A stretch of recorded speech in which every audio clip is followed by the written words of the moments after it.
तो चैप्टर की स्टार्टिंग में हमें दिखाया जाता है येवा को, जो शियो से कहती है कि शियो मुझे इंसानों की बस्ती में ले चलो, जिसको सुन के शियो पूरा शॉक्ड हो जाता है और वो घबरा भी जाता है क्योंकि वो नहीं चाहता था कि येवा इंसानों की बस्ती में जाए और लीजंग से मिले। और ये सोचकर वो येवा से पूछता है कि येवा, तुम इंसानों की बस्ती में क्यों जाना चाहती हो? क्या तुम लीजंग से मिलना चाहती हो? और मन में सोचता है कि क्या सब कुछ जानने के बाद भी तुम अभी भी उससे प्यार करती हो? और वैसा सोच ही रहा होता है तो येवा बोलते कि शियो, मेरे और लीजंग के बीच में कुछ ऐसा है जिसे मुझे सुलझाना है, और जब मैं सब कुछ ठीक कर लूँगी तो तुमसे कांटेक्ट करूँगी, क्योंकि मैं लीजंग के लिए कोई भी बुरी भावना नहीं छोड़ना चाहती। जिसको सुन के शियो पूरा शॉक्ड हो जाता है और बोलता है क्या?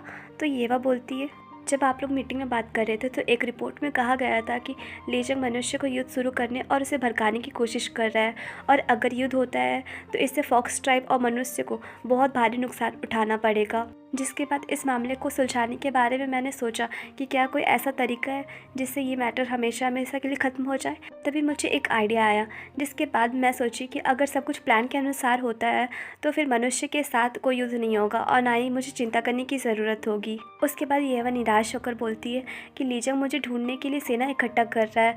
वैसे मुझे पता नहीं था कि वो इतना लापरवाह और गैर जिम्मेदार है, जिसे फ्यूचर की ज़रा भी चिंता नहीं है कि उसके कारण कितने लोग मारे जाएंगे। उसके बाद शियो को बोलती है कि ये मामला निपटाना बहुत ज़रूरी है, इसलिए मैं तुरंत लीजंग से मिलने जाऊंगी और उससे मामला निपटा कर जल्दी से यहाँ आ जाऊंगी। जिसको सुन के शियो पूरा चौंक जाता है और बोलता है कि तुम्हारे कहने का ये मतलब है कि तुम ह्यूमंस के गांव में ज़्यादा दिन तक नहीं रुकोगी और तुम वापस मेरे दुनिया में आ जाओगी, और वो भी सिर्फ मेरे लिए? तो येवा बोलती है कि हाँ, मैं तुमसे ज़रूर कॉन्टैक्ट करूँगी मैटर सॉल्व करके। फिर बोलती कि जो इंसान मुझे सबसे ज़्यादा चोट पहुंचाई और मेरे जीवन को बर्बाद कर दिया, यहाँ तक कि मेरे फैमिली को, तो मैं अब उसके पास जाऊंगी सबक सिखाने और अपना फ्यूचर बर्बाद नहीं करने दूंगी। उसके बाद वो शियो को बहुत प्यार से टच करके बोलती है कि मैंने अपना दिल पूरी तरह से तुम्हें दे दिया है और अब मैं भी तुमसे प्यार करती हूँ। हालांकि मैं जितना बड़ा दिल तुम्हें दी हो, तुमने भी उतने ही बड़े मुझे जख्म दिए हो शियो। इसलिए मुझे पूरी तरह से ठीक होने में और तुम्हारे द्वारा दिए गए घाव को माफ़ करने में बहुत समय लगेगा, लेकिन मैंने फ़ैसला ले लिया है कि मैं तुम्हारे साथ ही रुकूंगी और तुम्हारे साथ ही रहूँगी, क्योंकि अगर मैं तुम्हारे साथ नहीं रहूँगी तो मैं बहुत हर्ट होंगी सोच सोच के पास्ट की बातों को, और मुझे नफ़रत भी होगा। लेकिन अगर मैं तुम्हारे साथ रहूँगी तो धीरे धीरे मैं सब कुछ भूल जाऊँगी और तुम्हें माफ़ कर दूँगी, और ये दर्द भी हमेशा के लिए ख़त्म हो जाएगा। इसलिए मैं तुम्हारे साथ रहने का डिसाइड की हूँ, और इतने सालों में हम लोग एक दूसरे से नफ़रत करके जो टाइम बर्बाद किए हैं, मैं नहीं चाहती हूँ कि अब दोबारा ऐसे हम लोग टाइम बर्बाद करें।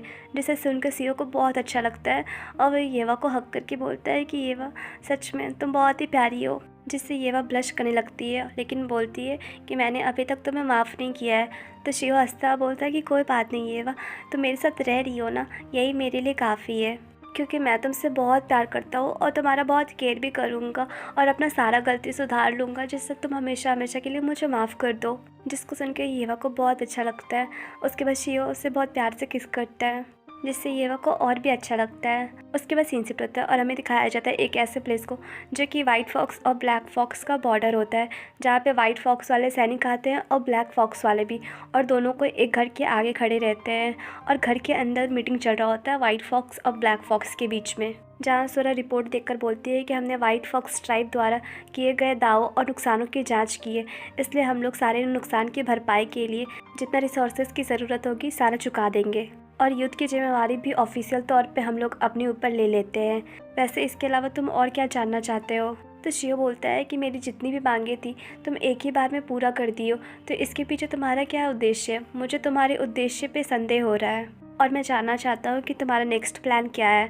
तो सुरा बोलती है कि मैं बस गलत डिसीजन की वजह से जितना नुकसान की हूँ उसका भरपाई कर रही हूँ और उसका जिम्मेवारी ले रही हूँ, बस, और कुछ नहीं। तो शियो कुछ देर सोचता है और अपने सैनिकों को बोलता है कि यहाँ से चले जाइए बाहर, मुझे कुछ देर अकेले में बात करना है। तो सुरा भी अपने सैनिकों को सेम लाइन बोलती है, जिसके बाद दोनों तरफ के सैनिक चले जाते हैं।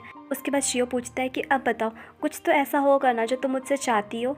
तो सुरा बोलती है कि एक वादा जो तुमने मुझसे किया था, क्या तुम्हें वो याद है? जिसको सुनकर शियो सोचता है कि वादा, कौन सा वादा?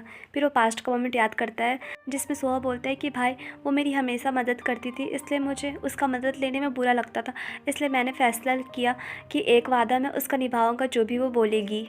जिसके बाद शियो दूसरा मोमेंट याद करता है जिसमें सुरा बोलती है कि मैं 7 दिनों में वापस आऊँगी और उस टाइम मैं तुमसे कोई भी बहाना नहीं सुनूंगी, और अगर तुम उस टाइम मेरे साथ नहीं चलोगे तो मैं तुम्हें घसीट कर लेकर जाऊँगी। अगर मुझे तुम्हारा हाथ पैर काटना भी पड़े तो मैं सोचूंगी एक बार भी नहीं, लेकिन तुम्हें अपने साथ लेकर ही जाऊँगी।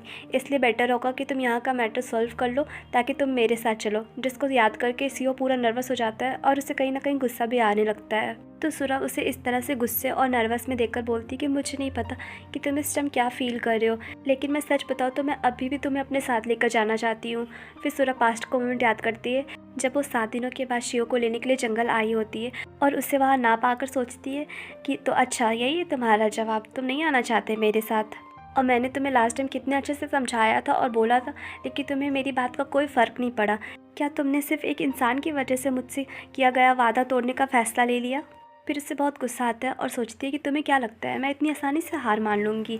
मैंने तुमसे पहले ही कहा था कि मैं तुम्हें घसीट कर लेकर जाऊँगी, भले ही इसका मतलब तुम्हारा हाथ पैर क्यों ना काटना पड़े, और मैं ये करके तुम्हें ज़रूर दिखाऊँगी ताकि तुम्हें सिर्फ ये मेरी चेतावनी ना लगे। जिसके बाद वो अपने महल वापस आ जाती है और अपने सारे सैनिकों को लगा देती है ताकि वो लोग शियो को पता ढूंढकर सुरा को बता सके। उसके बाद वो बैठ के पढ़ाई कर रही होती है तो उसी टाइम एक सैनिक आता है और बोलता है कि मिस सुरा, हमें वो मिल गया है। हमने जिन गाँव की जांच की उनमें से एक में एक पूरे परिवार की हत्या हो गई, यहाँ तक कि उसके सारे वर्कर भी मर गए, और जो अपराधी है उन नौकरों में से एक है जिसे कैद किया गया था, क्योंकि इस हत्या के होने से कुछ दिन पहले ही लोगों को शक हो गया था कि ये एक लोमड़ी है। तो मिस सुरा ये सच जानने के बाद मुझे लगता है कि उसने उन सभी लोगों को मार डाला जो उसका चेहरा पहचानते थे और भाग गया ताकि उसका पहचान किसी के सामने ना आए।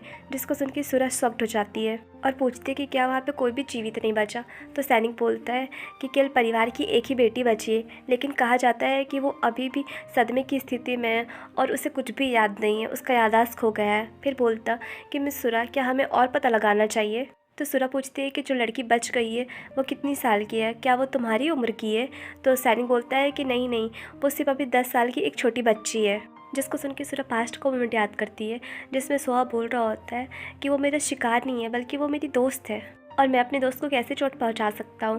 जिसको याद करके सुरा सोचती है कि वो तो सिर्फ 10 साल की है, तो वो शियो की दोस्त कैसे हो सकती है, क्योंकि शियो तो इतना बड़ा है और 10 साल की लड़की से वो क्या ही दोस्ती करेगा। तो मुझे नहीं लगता है कि इसके बारे में और कुछ पता लगाना चाहिए। उसके बाद वो अपने सैनिक को बोलती है कि नहीं, और कुछ भी पता लगाने का ज़रूरत नहीं है, और मन में सोचती है कि शियो ऐसा इसलिए किया क्योंकि वो ना ही जी सकता है और ना ही मर सकता है, इसलिए उसे लग रहा था कि उसका पहचान सबके सामने आ जाएगा, इसलिए वो सबको मारकर गायब हो गया। फिर सोचती कि वो एक ऐसा व्यक्ति है जो अपनी सुरक्षा के लिए अपनी दोस्त का भी त्याग कर सकता है और इसे मार सकता है। मुझे तो यकीन ही नहीं हो रहा। फिर सुरा दूसरा मोमेंट याद करती है जब सुरा बरी हो गई थी और उसे पता चला सच कि शियो ये पहले वाले लीडर का बेटा है। जिसको जानकर वो पूरा शॉक्ड हो जाती है और पूछती कि क्या व्हाइट फॉक्स टाइप का करंट राजा पहले वाले राजा का बेटा है?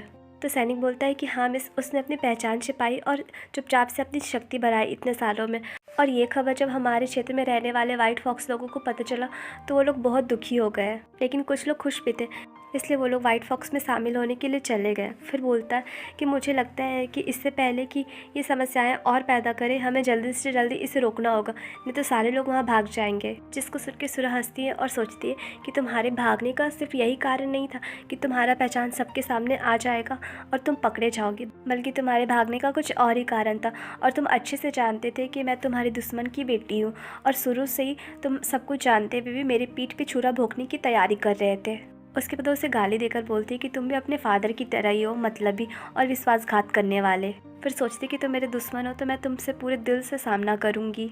फिर वो दूसरा मोमेंट याद करती है जब वो कहीं जा रही थी तब उसका सैनिक आकर कुछ बताता है, जिसको सुन के सूरज शॉक्ड हो जाती है और पूछती है कि क्या व्हाइट फॉक्स टाइप का राजा किसी इंसानी लड़की के प्यार में पागल हो गया है? तो वो सैनिक बोलता है कि हाँ मिस सुरा, उसने उस लड़की की शादी बर्बाद कर दी और उसको किडनैप करके उसे अपने महल में लेकर आया, और मुझे नहीं लगता है कि वो उसे कभी जाने देगा। तो सुरा बोलती है कि सच में वो तो पागल ही निकला, और मन में सोचती है कि मुझे लगा था कि वो व्हाइट फॉक्स टाइप का सक्सेसर होने का नाटक कर रहा है, लेकिन मैं गलत ही सोच रही थी, बल्कि वो तो अपने पिता के जैसा ही कर रहा है। तो अब मुझे यकीन हो गया है कि वो उसी का बेटा है, और जैसे उसके पिता इंसानी लड़की के प्यार में पागल थे, ठीक उसी के नक्शे कदम पे उसका बेटा भी चल रहा है। वैसे दोनों का खून सेम ही है तो क्या ही उम्मीद कर सकते हैं। और ऐसे सोचकर वो सैनिक को बोलती है कि मुझे उस लड़की से मिलना है और मुझे देखना है कि आखिर उस लड़की में ऐसा क्या है कि वो उसके प्यार में पागल हो गया।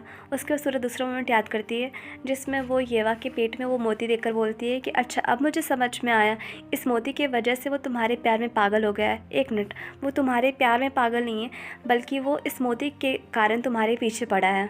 अब सूरा ये सब याद कर ही रही होती है तभी शिव पूछता है कि क्या तुम मुझे सच में अपने साथ लेकर जाना चाहती हो, और वो भी इतने सालों के बाद। क्या तुम सच में अभी भी जिद कर रही हो मुझे लेकर वहाँ चलने के लिए। तो गाइस ये चैप्टर यहीं पे एंड हुआ और आप लोग मुझे कमेंट करके ज़रूर बताइएगा कि ये स्टोरी आप लोगों को कैसी लग रही है, और अगर अच्छी लग रही हो तो प्लीज़ वीडियो को लाइक शेयर एंड सब्सक्राइब कीजिए। Bye bye.